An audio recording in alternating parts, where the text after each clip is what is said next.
If you go through a lot of trouble to avoid foods with chemicals or even tap water that could contain toxins, are you really going far enough to keep from getting sick? Some doctors are now warning that what you wear could be dangerous to your health, especially for your children. In fact, while there are legal limitations for chemicals in children's toys, there are no regulations for children's clothing. Nikki Kimbleton takes a look at the dangerous chemicals in clothes and the so-called monsters that are in your closet.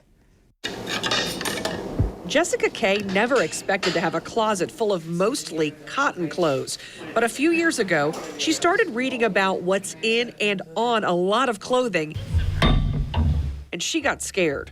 One of the big turning points was actually I found out about a chemical that causes sterility. Now, her family wears clothes made mostly of organic materials. And what I want to put on my body is not stuff with chemicals. But when you're wearing everyday average clothing, that's exactly what Dr. Saman Soleimani says you're doing.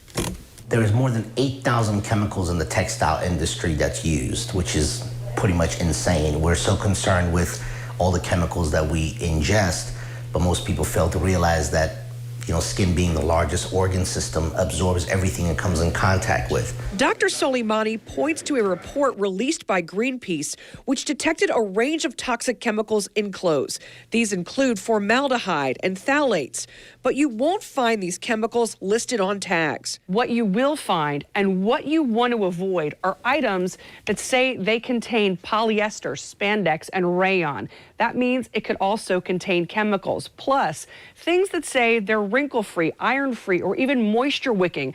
That could also be a red flag. These kind of chemicals can cause anything from, rashes, asthma, fatigue, headaches, blurred vision, and the list goes on. But avoiding clothes with chemicals is difficult. Okay, now she's ready. Jessica Kay even created a line of organic clothing called Farm to Form, made of all natural materials. But finding the fabrics without added chemicals proved extremely challenging. Even when they say made in America, the fabric could be made elsewhere and it might just be printed here. So how can you protect you and your family? The first step, try buying clothes that don't contain synthetics. But no matter what kind of clothes you get, you want to make sure that you wash them before wearing them. Greenpeace found when they retested clothes after they'd been washed, they contained only a fraction, even none, of the dangerous chemicals. Nikki Kimbleton, Channel 4, the local station.